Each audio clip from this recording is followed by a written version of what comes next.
Kaya magandang gabi, no? Kung nasang panig tayo ng mundo, ayan. Sana po'y nasa mabuti kayong kalagayan sa pagpapanood ng bagong video na ito. Ayan. Kaninong situational reading ang ating makukuha ngayong gabing ito? Pwedeng sa'yo, pwedeng sa kanya, pwede kung kanino man po ha. Take only what resonates, sabi ko nga. Sa unang card, we have here the Empress. Okay. Sige, tignan pa natin ha. And we have here the King of Wands. Uy, harapan. Okay, sige. Salamat po sa lahat ng nagpa-reading mula umaga, no? Hapon at ngayong gabi. Ayan, may mga set pa tayo mamaya pero syempre, alangan namang kalimutan ko ang ating mga nanonood. O, syempre gawan ko muna kayo ng reading ha. Hindi na nga ako naka-reading kaninang maaga eh. Kasi ang aga ng mga reading natin. Mga nasa abroad po kasi yun. And meron tayong Queen of Pentacles. Ayan. Sige pa.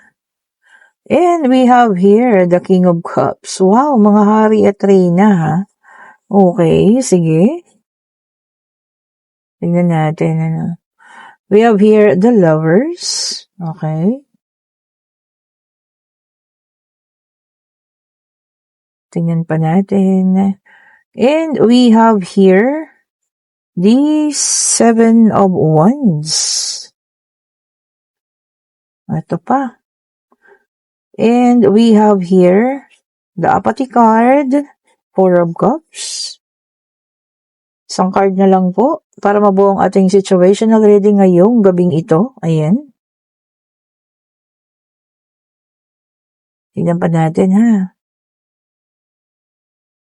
And we have the Knight of Pentacles. So, ito na, kompleto na ang ating situational reading ngayong gabi na ito. No? Alam niyo, nakita ko dito, no, talagang totally before, ayan, no, nagkaroon kayo ng maraming emosyon, kayong dalawa, ha? Queen of Pentacles and then the King of Cups. Kaya, ayan, no, nagkatalikuran, eh. Kumbaga, nagkaroon na ng paghihiwalayan, ha? Kaso the Lovers, no? May pagka-soulmate or talagang soulmate po, ha? Ang isa sa inyo, nagkaroon na ng buhay na tahimik. Ayan na. Gusto ng tahimik lang, kalmado na buhay, maayos, tahimik, ano. Pero yung isa naman, parang may mga regrets, pagsisisi, no? Nagkaroon pa ng pagkakataon na parang pinagmasdan ka lang niya, na alam mo yun, tinitignan ka lang niya. O, ayun ha. So, maraming emosyon ang nangyari, no? Pero sa nakikita ko dito, sa pangalawa naman, dito sa una naman, parang gusto niya nang makipag-usap sa'yo at bumalik. O, ayan ha. Meron kasing parang problema rito siya about sa kaperahan. Nakikita niyang abandoned ka sa ngayon. Parang ikaw ang sagot sa problema niya. O, ayan ha. So, kung maaaring magbalik ang taong ito, hindi lang dahil sa mahal ka niya. Hindi ko nga alam kung mahal ka niya eh. Kundi dahil sa ikaw ang sagot sa pangangailangan niya. Ang pangit, di ba? O, ayan ha. Maaaring ikaw ang sagot sa pangailangan niya kay isa niyang balikan. O, kayo po, ang linaw ng baraha ha. Pero may pagka-soulmate niya. Sabi ko nga, no, the Lovers kasi, hindi mo rin naman kayang pahindian or bitawan. O, diba? Pero kung ano-ano pa man, naku, sana wag na kayo magpaganod sa taong ito. O, ulitin ko, hindi ko po babawalang magbalikan ng mga, alam mo yun, mga tao ha. Pero kasi pinapakita ng baraha kung ano yung tunay na intention niya sa'yo. O, so sige, more on this. Medyo ano to ha? May katotohanan. O talaga, di ba? Marami ngayon talaga mga nagbabalik dahil lamang sa may gusto silang bagay na ikaw yung makakasagot. And we have here the King of Pentacles. Gusto niya ng security. Seguridad siguro sa financial to ha. O. Baka talaga ang higpit or matindi ang pangangailangan ng person mo ngayon. Kaya alam mo yan, Gagawin niya yung mga bagay na dati ay hindi naman, ano mo yun, kaya niyang gawin. Dati nga nakatingin lang sa'yo eh. Pero ngayon, eto na, no? Gagawa ng pag-aksyon at gusto kang balikan. Yan lang, ha? So, alamin ninyo, di ba? Kayo at kayo pa rin naman na makakaalam ng mga tunay na intensyon ng taong ito, ha? Ikaw pa rin po. Ano ba? Mararamdaman nyo naman yan, di ba? Lalo na kung kilalang kilala nyo na ang taong yan, di ba? Naku, may halong ano to, no? Financial. Ayan, nakikita niya sa'yo, eh. Lahat ng cups mo sa hood, ano? Napaka-optimistic man tao. Marami kang achievement ngayon, ano? So, yan po ang mga nakikita niya sa'yo, mga bagay-bagay, ha, na umaayos sa'yo. Diba? Babalikan ka kasi alam niya ikaw yung sagot sa pangangailangan niya. Hindi dahil sa ikaw po ay minamahal niya. Oh, diba? Napaka-controlling. Napaka-narcissist. Oh, wag kang mag-alala. Nandito ang The Justice. Oh, sabi niya rito, no, kakarmahin din naman yan. Siyang siya. Oh, may number 11 po, ha? Oh. Or baka kinakarma na nga ngayon. Kaya ayan. Ay, nako. Yun lang ang hindi maganda, no? Sobra yung attachment niya sa'yo. At ikaw yung nararamdaman niyang sagot sa kanyang mga pangangailangan. Paulit-ulit doon. Doon bumabagsak. May dalang number 15, ha? Hindi ka po niyan titigilan. Hanggat hindi kanya napapabalik sa buhay niya. And we have here the Knight of Swords. Ayan. Sabi niya rito, no? Dadaanin ka niya sa pagiging impulsive. Ayan, ha. Pabigla-bigla niya. Baguro, biglang darating. Biglang magchat-chat. Biglang magte-text. Biglang magtatawag. Ganon. Bibiglain ka. Baga yung kung kailan nakaayos ka, peaceful ka, wala kang iniintindi, no? Saka babalik-balik sa buhay mo. O, ipapaalala sa iyo ng baraha, ha? Lahat ng mga sakit na naramdaman mo sa taong ito. Huwag mo pong kalimutan, ha? Pinapaalala sa iyo ng baraha. Baka kasi alam mo yun, makuha ka sa pananalita niya, matatamis na pananalita, mga pangako na naman. Naku po, yun ang mahirap, ha? Diba? Ganun siya, eh. Marunong siyang magpaano ng mga tao, di ba? Kahit hindi nga ikaw kayang-kaya niyang bilugin. And we have here the world. Ayan. Meron ka ng sense of wholeness, no? Para, buo ka ni. So, ayan, may number 21, ha. Kailangan ba, mabasag ulit? Di ba? Hindi ba natin kaya iwasan? Kaya yan. Buong-buo ka ni, di ba? Oh. Pwera lang, kung pagdating niya ulit at pakikipag-usap sa iyo, magbagong muli, ang iyong damdamin, ang puso't damdamin mo. So, alam mo yan, nasa sa inyo pa rin po, ha? It's your will, it's your decision po. Ikaw lang po makakagawa ng sarili mong desisyon na yan, ha? Ayun, lumipad-lipad pa. Hanapin natin, nandito. Wait lang po, ha? Medyo malayo-layo. At kung naririnig niya yung isa kong aso, no? Aso pong maliit yan, pero napakalakas ng bibig. Ayan, nakuha ko na siya. Ay, eto nga, King of Swords. Oh, matigas pa rin po ulo niyan, ha? Ulo sa taas po, ha? Hindi sa baba. Okay po. Naku, nagsalbahin na naman ako. Oh, matigas pa rin po ang kalooban ng taong ito at hindi nyo kaya yung pasunurin. Baka kayo pa rin na kaya niyang pasunod-sunurin, ha? At bilog-bilugin ang isip at ang ulo nyo rin. Oh. Ayan, ha? Ako, kayo po maglubay-lubay na. So, may ganun, Hindi, para sa akin lang kasi, nagising ka ni, bakit ka babalik? O, di po ba? Okay, daw ka tong ating pangatlong deck of cards. Tignan natin, ha? Pwedeng ito po ay sa inyo, sa kanya, or kung kanino man, ano? Kung kanino makaresonate po.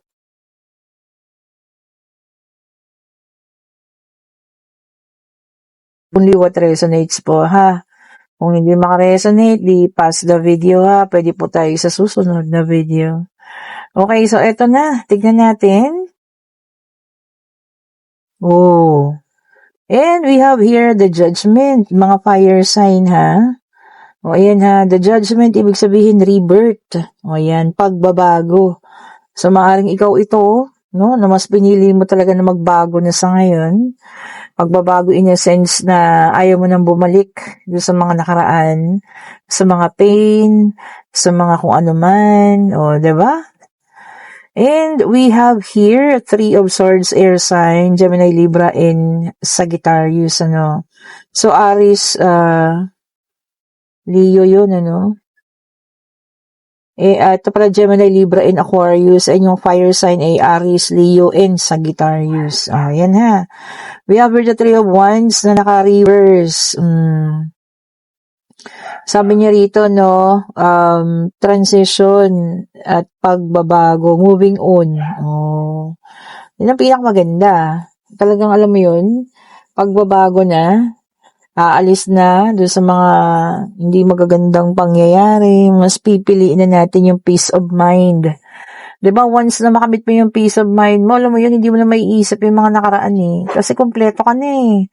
At peace, at okay ka na. Diba? And we have here the devil earth sign, the devil na earth sign. Earth sign naman ay Taurus, Virgo, and Capricorn. Ayan ang mga earth sign ha.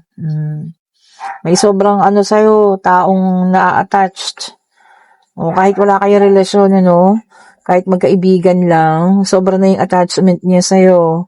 Hindi makapag-desisyon ng hindi ka tinatanong, mga ganun, Naku, masama din yun. Baka feeling niya kayo na, tapos ikaw hindi naman. Ikaw para sa'yo, friends lang kayo. Diba? Linawin mo yan, ha? Kasi baka asadong-asado na yun, na kayo na.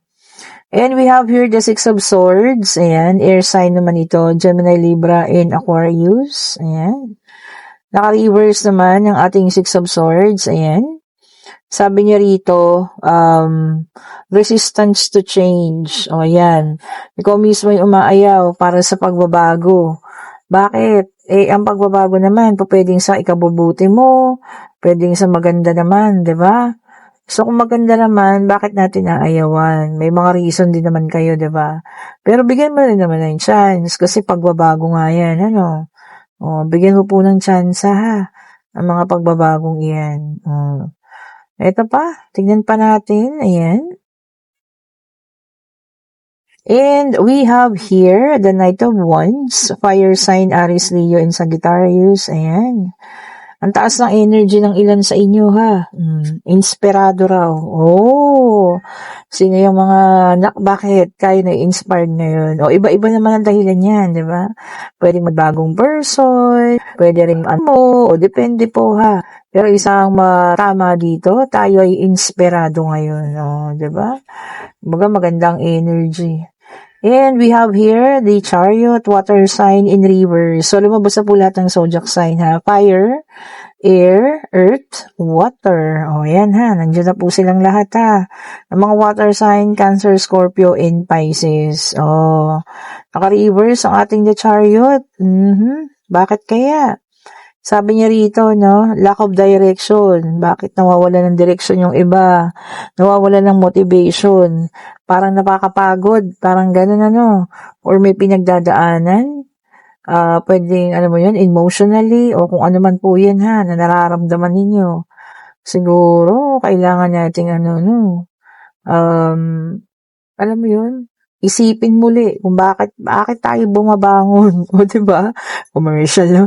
Hindi, sa totoo lang, diba? Kailangan nating isipin lagi yun. Para kanina tayo bumabangon, para saan. Yun lagi, ha? Para hindi tayo, mapagod. Sabi nga nila, sige, tingnan pa natin. Nawawala ng motivation daw. Iba nga sinasabi nila, diba? Mangutang ka para hindi ka pa. Hindi rin po, ha. Alam niyo yun, kapag ka marami rin naman, naku, mahirap po. Oh, 'di ba? Lalong mahihirapan.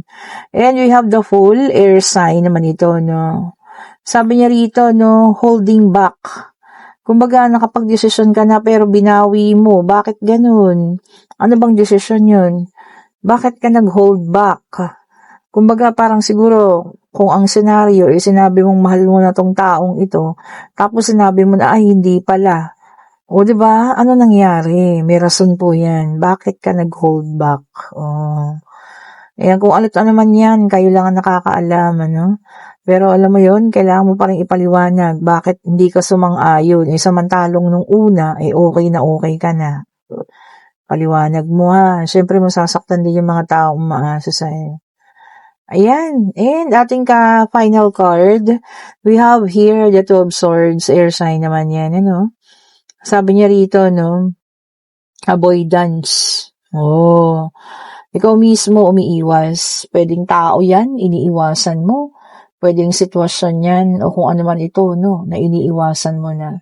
Kung talagang pakiramdam mo, hindi na makakabuti, tama naman ang ginagawa mo, no, iwasan mo na yan po. Okay, and kung kayo, yung nasa situation ng reading, no, naramdam mo na kaya magbabalik ang taong ito dahil lamang sa pangangailangan niya sa'yo at hindi kasabay doon yung tunay na pagmamahal. Siguro naman by this time po, alam niyo na yung dapat yung gawin. O, diba? Kasi kung masasaktan lang din kayo ulit, bakit pa? Bakit pa? Diba? Kailangan pa ba? Parang hindi naman na. Diba po? Okay, and kayo po yung magtanong na. Ayan ha. Pag-ibig pangyayari, financial. O ano man, ang gusto niyang malaman, answerable ba yes or no? Itanong niyo na, no? Kung ano man yan, Divine Universe, ibigay mo naman ang kasagutan sa kanilang katanungan po, ano? Ano po ang kasagutan sa kanilang mga katanungan? Isa lang po, para hindi naman kami malito. Isa lang po ha, parang ayaw. Mukhang mabibigat yung mga tanong nyo ha. Hindi, meron yan. Ayun na. Oh, sabi ko sa inyo, meron yun. At ang sagot po ay yes or no. Ano ba yung tinanong ninyo? O teka, kuha pa tayo ng isa ha. Para po clarify. May clarification. The Lovers. Tungkol yata sa pag-ibig ang itinanong ninyo. Teka lang ha. Tingnan natin. Kuha pa tayong isa para sa clarification ng sagot. Nalito na naman tayo ng ating Ayun na po ha. Tingnan natin kung anong tama sagot. Yes po. Oh, ayan ha. Mas lamang ang yes. Kung ano man ang inyong itinanong, yes po ang sagot. And kung nagugustuhan yung ating reading, pa-like, pa-share, subscribe, and hit the notification bell para lagi kayong updated sa mga bagong videos na nire-release natin. At sa lahat po ng ating nais mag-order ng ating mga bracelet, andyan sila, no? Ayan. Pampaswerte sa kaperahan, lapis lazuli, ayan. At dumating na po ang pabango, ayan, medyo ilang buwan din siyang nawala-wala. Ang hirap kasi po magpapila ng alam niyo yun? Pag-cleansing ng pabango. Matagalan ako. Yung pabango, nandiyan naman. Yung pagpapa-ritual, yun po ha. O ayan, meron na po ha. Lalo na yung mga may order ng bombshell. Nandiyan na po. Andyan na po ha, maaring bukas ang delivery sa inyo, no? Iniipon ko lamang yung mga delivery para isang bags lang. O, maniwala ka sa hindi, ang bundle po natin, ang order lang yun ha, so sa kanya. O, diba? So, kaya limited na lang po limitado na lang ngayon ang ating bombshell ha. Kasi yung 10 agad nakuha agad po. Oh, marami pang nagpa-reserve. Hindi ko na lang alam kung ilan na lang yung stock dyan, ha? Okay po, thank you so much po for watching. Have a great evening po sa lahat. Today is Friday the 13th. Mag-ingat. Sabi nila malas, pero alam niyo yun, wala pong malas na araw, ha? Ang tao lamang ang gumagawa ng kanyang kamalasan. Sabi nga ng inay. O, diba? Totoo naman yun. O, diba po? And kung super negative ka, talagang ini-invite mo yun. Pero kung positibo ka, positibo rin po yung mai-invite mo. At salamat po ulit ha pa. Don't forget to like, share, and sabi ko nga no, para updated kayo sa mga bagong ganap dito sa atin po. Thank you so much po for watching. Have a great evening po sa lahat. Stay safe po sa inyo ha. Bye-bye po sa inyo.